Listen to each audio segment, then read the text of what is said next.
আকাশবাণী গুৱাহাটী উপন্যাস পাঠ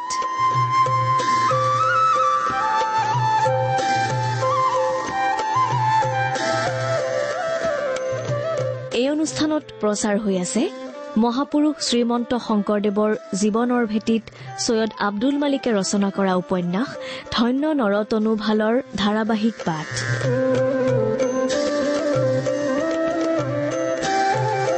উপন্যাসখনিৰ পাঠ আৰু প্ৰযোজনা ঋতুপৰ্ণ দাসৰ। এয়া শুনক ধন্য নৰতনু ভালৰ ধাৰাবাহিক পাঠ।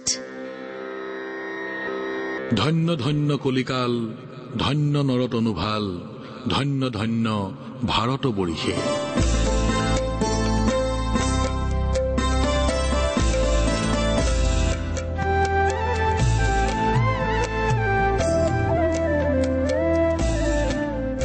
বৰলুইতৰ দুয়োপাৰে বিশেষকৈ উজনিত চুতীয়া ৰাজ্য, আহোম ৰাজ্য, কছাৰী ৰাজ্যত সোণ কমোৱাটো খেতিৰ দৰেই এটা নিয়মীয়া বৃত্তি আছিল।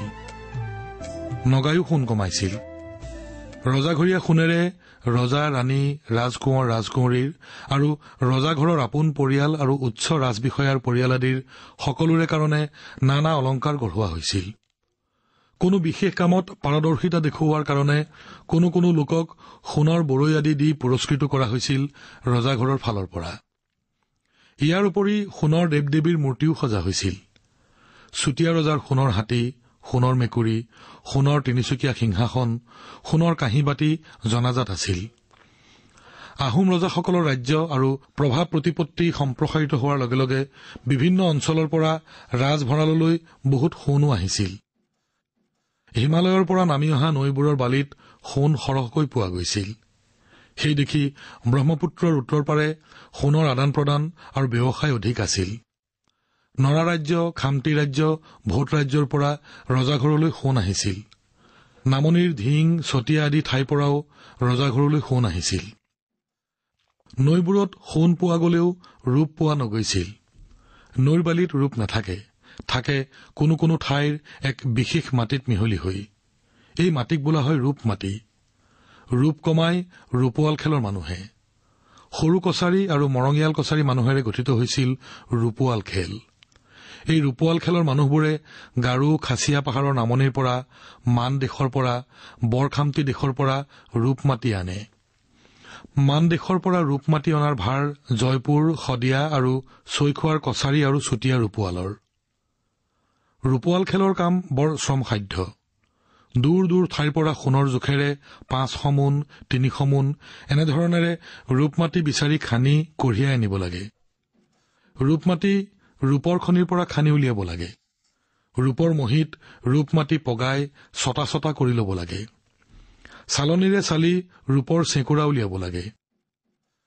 সোণ কমোৱাতকৈ ৰূপ কমোৱা আছিল অধিক কষ্টকৰ, অথচ সোণতকৈ ৰূপৰ মূল্য কম। অতি প্ৰাচীন কালৰ পৰা সোণ আৰু ৰূপ মূল্যৱান বস্তু বুলি স্বীকৃত হৈ আহিছে।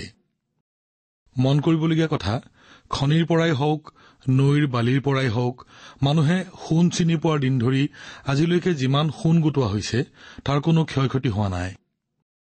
ক'ৰবাত হেৰালেও সোণ য'তে নাথাকক সোণ হৈ আছে। জুইত পুৰিলেও সোণ নষ্ট হৈ নাযায়। সোণৰ মূল্য চিৰস্থায়ী। সোণোৱালে সোণ কমাই গোটাই দিয়াটোৱে শেষ কথা নহয়। গোটা সোণ, পতা সোণ যিয়েই নহওক, তাৰ পৰা কিবা গঢ়িব লাগে। এই দুৰ্মূল্য পদাৰ্থৰ ৰূপান্তৰ ঘটাই ইয়াক আৰু মূল্যৱান কৰি তুলিব লাগে। সেই কাম সোণোৱালৰ নহয়, সেই কাম সোণাৰীৰ। সোণৰ আৱিষ্কাৰৰ লগে লগে সোণাৰী কাম কৰা এক বৃত্তিয়াল শ্ৰেণীৰ উদ্ভৱ হ'ল পৃথিৱীৰ সকলো দেশতে।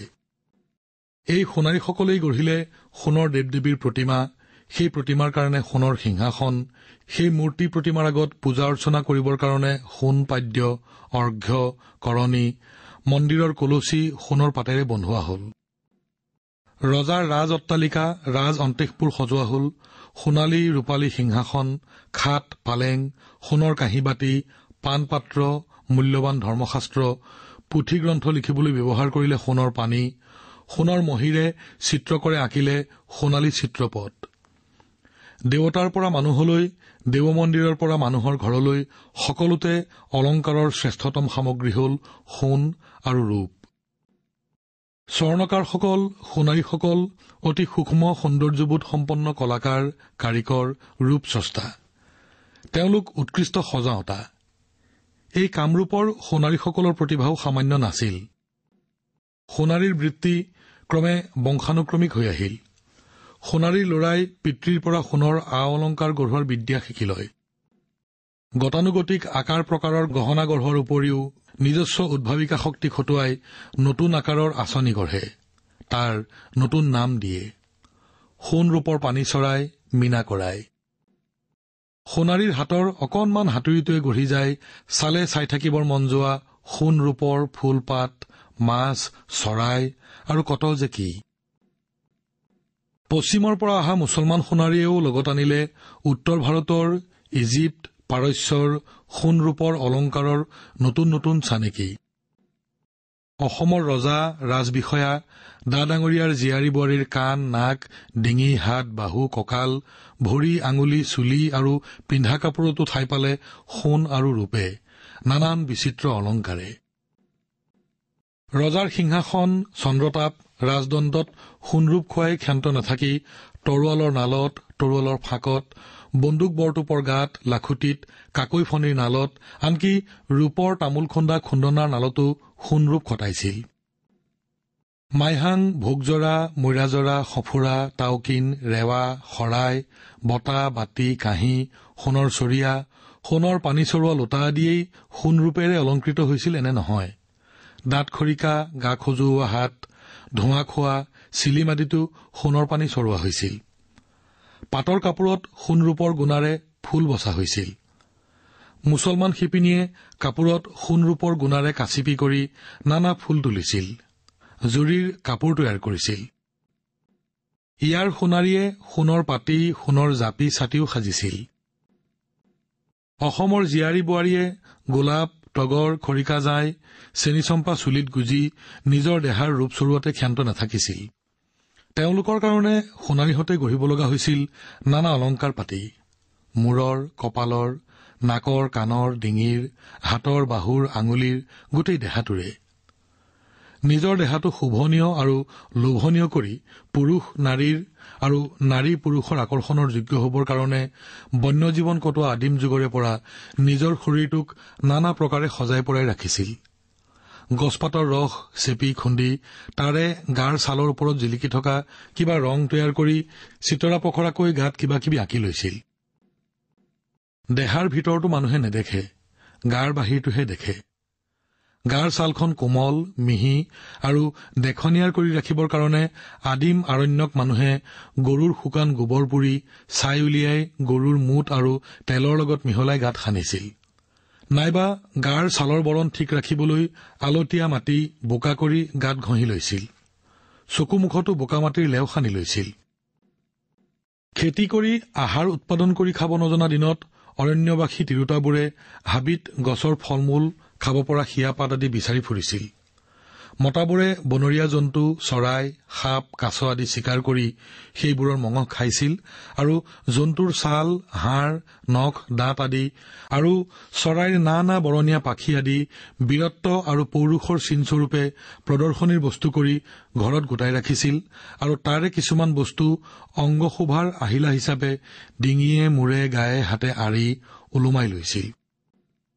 কিছুমান এনে অলংকাৰ ভিতৰে বাহিৰে দিনে ৰাতিয়ে পিন্ধি থকাৰ সুচল কৰিবৰ কাৰণে কাণ, নাক, ওঠত ফুটা কৰি লৈছিল আৰু তাত জন্তুৰ দাঁত, হাড় আদি ওলোমাই পিন্ধিছিল। অলংকাৰ কৰি পিন্ধা দাঁত, হাড়, নখ আদি চিকাৰী পুৰুষৰ দৈহিক শক্তি আৰু বীৰত্বৰ পৰিচায়ক আছিল।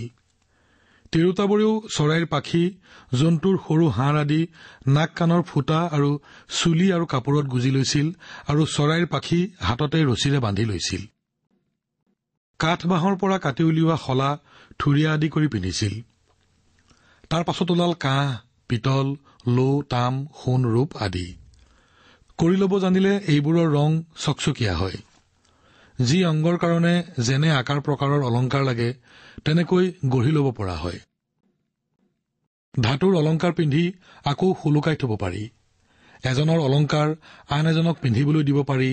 ধাতুৰ অলংকাৰ ভঙাই গলাই অন্য ধৰণৰ অলংকাৰ গঢ়াই ল'ব পাৰি। পুৰুষ আৰু মহিলাৰ অলংকাৰ বেলেগ বেলেগ কৰিব পাৰি। একালত আকাৰত ডাঙৰ হোৱাটো ডাঙৰ হোৱাৰ লক্ষণ আছিল আৰু তেনে ডাঙৰ বস্তুৱে বৈশিষ্ট্যৰ সাক্ষ্য বহন কৰিছিল। যিয়ে যিমান সৰহকৈ আৰু যিমান ডাঙৰ আকাৰৰ গহনা বা অলংকাৰ পিন্ধে সিয়ে সিমান ডাঙৰ বা বিশিষ্ট বুলি গণ্য হৈছিল। থুৰীয়া পিন্ধা কাণৰ ফুটাৰ পৰিধিয়ে কিমান ডাঙৰ থুৰীয়া পিন্ধা হৈছিল তাৰ ধাৰণা দিয়ে অভ্যাসে নৰ কৰ্ণপথে কৰে সৰ বোলা কথাষাৰে। বুঢ়ী মানুহৰ অলংকাৰৰ প্ৰতি খক থকা কথাটোক উপলুঙা কৰা হৈছে এনেদৰে: লাহত ৰূপ চৰাই ভগা পিতলৰ কৰিয়া গঢ়াই দোকানে লৰফৰাই। ঠাট্টা বিদ্ৰূপ স্বত্তেও গহনাৰ প্ৰতি অলংকাৰৰ প্ৰতি আমাৰ তিৰোতাসকলৰ হেঁপাহ কাহানিও কমা নাই। জন্তুৰ হাড় চৰাইৰ পাখি আদি অলংকাৰৰূপে পিন্ধাৰ ৰীতি সলনি হৈ আহিছে যদিও ধাতু আৰু মূল্যৱান পাথৰৰ অলংকাৰ পিন্ধাটো এক উন্নততৰ সংস্কৃতিৰ পৰিচায়ক বুলি এতিয়াও পৰিগণিত হয়। অসমীয়া সোণাৰীৰ দক্ষতা আৰু সূক্ষ্ম কাৰুকাৰ্য খটাই অলংকাৰ গঢ়াব পৰাৰ অভিজ্ঞতা আৰু শৈলী সৰ্বজন স্বীকৃত। বহু ক্ষেত্ৰত অন্য ঠাইৰ সোণাৰীৰ গহনা তৈয়াৰ কৰা পদ্ধতিৰ মিল থাকিলেও কিছু অমিল আৰু বিশেষত্বও আছে। সাধাৰণতে অসমীয়া সোণাৰীয়ে সোণত তামৰ সলনি ৰূপহে মিহলাইছিল। বিৰি গেজেৰা থুৰীয়া আদিৰ নিচিনা ভিতৰ ফোপোলা গহনাবোৰৰ ভিতৰবোৰ বালি লা আদিৰে পূৰ কৰা হৈছিল। বহুত পুৰণি কালৰ পৰা অসমৰ সোণাৰীয়ে যিবোৰ অলংকাৰ গঢ়াইছিল তাৰ ভিতৰত লোকপাৰ কেৰু মতামণি বিৰি আঙুঠি গামখাৰু চিটিপাতি মাকৰি কণ্ঠি গলপতা মণি চিপাতমণি মটৰমণি সাতসৰী দুগদুগী জোনবিৰি গেজেৰা ঢোলবিৰি নাকফুল নখ নলক মুঠিখাৰু খুচুৰীয়া খাৰু গোটা খাৰু মোহৰ ৰাতা বাখৰ পটোৱা খেলপতা জেঠী নেজিয়া মোৰা নেজিয়া আঙুঠি কৰধনী ভৰিৰ খাৰু পাজোপা কাণঠাচা চাৰিপতীয়া ডলা পেচন্দাৰ কাণফুল বা কৰ্ণফুল চন্দ্ৰহাৰ পয়জাৰ আদি উল্লেখযোগ্য। ভাটিৰ ফালৰ দিল্লী লক্ষ্ণৌৰ ফালৰ সোণৰূপৰ অলংকাৰৰ আৰ্হি আৰু অলংকাৰো আহি কামৰূপ ৰাজ্যত জনপ্ৰিয় হৈ পৰিছিল। শিৰপেচ বা চিৰপেচ লটকন চিপাতি বা চিটিপাতি যাক তিনিধৰীয়া সোণৰ মণি বুলিও কোৱা হয় মগৰদানা আদি পশ্চিমীয়া গঢ়ৰ অলংকাৰেও আহি কামৰূপৰ জীয়াৰী বোৱাৰীৰ গা শুৱাইছিল। সাধাৰণতে ৰজা ডা ডাঙৰীয়া ধনী আৰু সম্ভ্ৰান্ত লোকসকলৰ ঘৰতেই অলংকাৰৰ পয়োভৰ আছিল বেছি।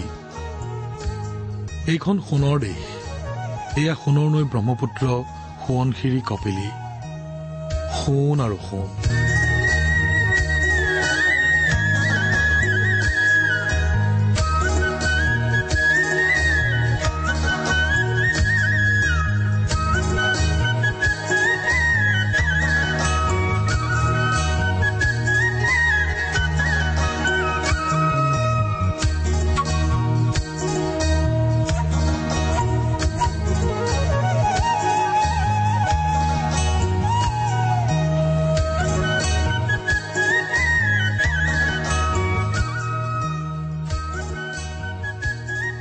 বৰদোৱাৰ গা চুই বৈছে লুইত ৰাস সুতি।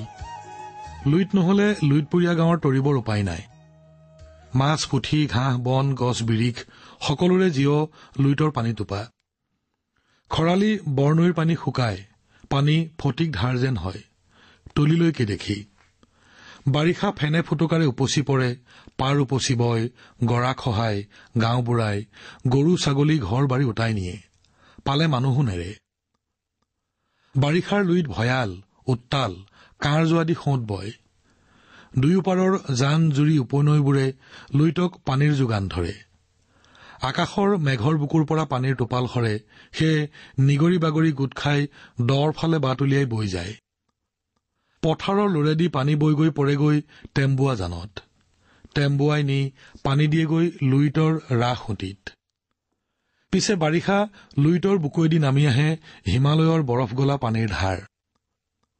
ভোটৰ পৰ্বত অঁকা পৰ্বত, দফলা পৰ্বত, দিহিং, দিচাং, দিখৌ সকলোৰে পানী একাকাৰ হৈ একেধাৰ হৈ লুইতৰ বুকুৱেদি নামি আহে হৰহৰ গড়গড় কৰি।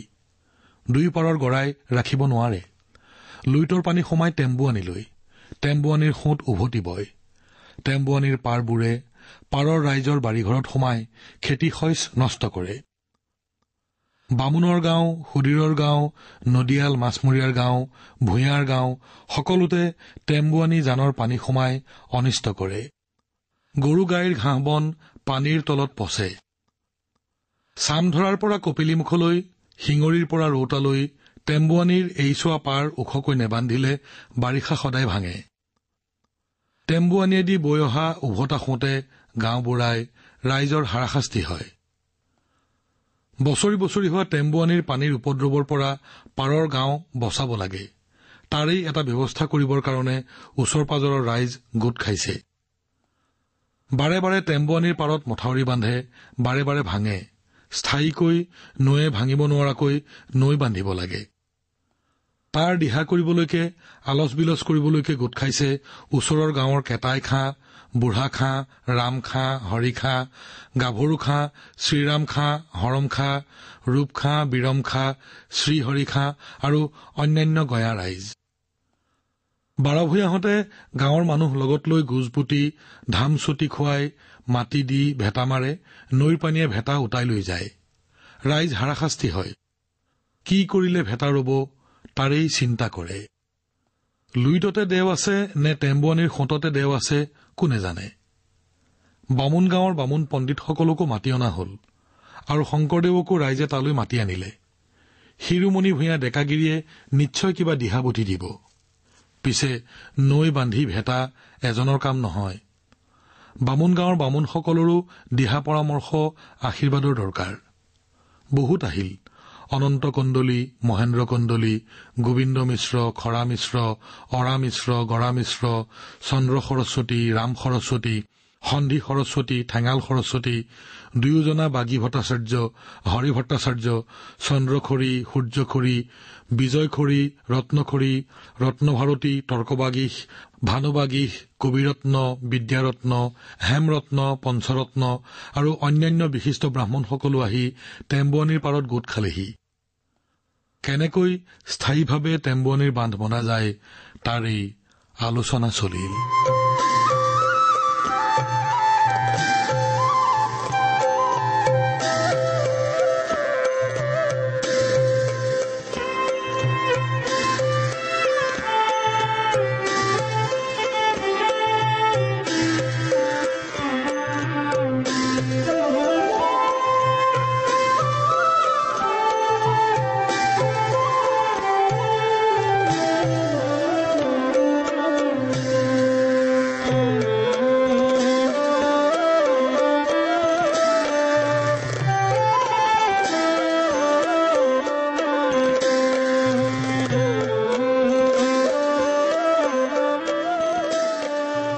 ধন্য নৰতনু ভাল সৈয়দ আব্দুল মালিক ৰচিত উপন্যাসখনিৰ ধাৰাবাহিক পাঠৰ ১বিংশ খণ্ডটি শুনিলে।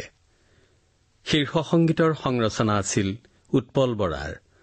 উপন্যাসখনিৰ পাঠ আৰু প্ৰযোজনা ঋতুপৰ্ণ দাসৰ। ধন্য নৰতনু ভাল উপন্যাসখনিৰ পাঠৰ পৰৱৰ্তী খণ্ডটি শুনিবলৈ পাব অহা সপ্তাহৰ এই একেটা বাৰৰ এই একে সময়তে।